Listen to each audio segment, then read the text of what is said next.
On m'a déjà demandé plusieurs fois de donner mon avis ou de faire une vidéo sur le collagène. J'ai jamais fait car 1. J'ai pas trop d'expérience avec et de 2. Il n'y a pas grand chose à dire.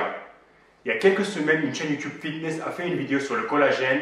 Même si, comme je vous ai dit, il n'y a pas grand chose à dire sur le sujet, j'ai trouvé ça super intéressant.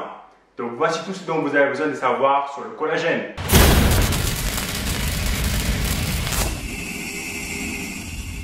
Déjà, si tu cherches sur internet un complément pour améliorer la santé de tes articulations, ta peau ou tes os, tu vas sûrement tomber sur un article qui parle du collagène. À juste titre, car on a déjà eu certaines preuves que le collagène améliore la ressentie de douleurs. Des douleurs aux articulations améliorent la densité osseuse chez les personnes âgées et aussi améliorent la santé de la peau. Et même certaines études montrent les bienfaits sur la fatigue et le vieillissement. Pourquoi le collagène est si spécial? Le collagène, pour ceux qui ne savent pas, c'est composé de deux acides aminés, la glycine et la proline. Et c'est la protéine la plus présente dans le corps humain. 25% des protéines du corps, c'est du collagène. Le collagène, c'est ce qui permet de garder une structure solide des tissus conjonctifs, comme les ligaments et les tendons. Nos os et cartilages aussi sont composés de collagène. D'où pourquoi parfois notre production de collagène n'est pas suffisante. Et voilà pourquoi c'est intéressant de supplémenter.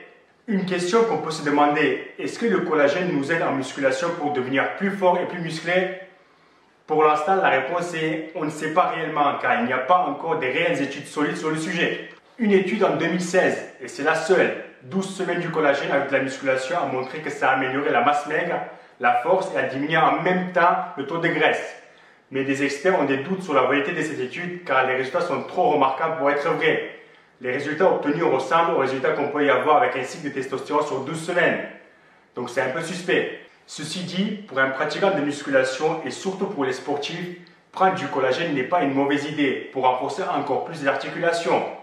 N'oubliez pas qu'il y a différents types de collagène. Le plus répandu et le moins cher est le collagène hydrolysate. C'est le collagène utilisé dans la plupart des études. Et la dose recommandée est entre 5 et 15 grammes par jour. Une autre forme de collagène, c'est le type 2 dénaturé. C'est pratiquement la même chose et il faut des doses plus proches de 40 mg pour avoir les mêmes effets. Et le meilleur moment de prendre du collagène, c'est après l'effort, le moment où le corps a le plus besoin. Donc, pour résumer, le collagène est un complément intéressant plus pour la santé que la performance. En tout cas, pour l'instant, pas de preuve que ça a un impact directement sur la performance ou l'hypertrophie. La seule étude sur le sujet n'est pas très fiable. Il faut en prendre régulièrement entre 5 à 15 grammes du collagène hydrolysate, idéalement après la séance, ou 4 mg du collagène dénaturé à jeun le matin. Voilà, c'est tout ce que vous avez besoin de savoir sur le collagène. Merci et à la prochaine vidéo.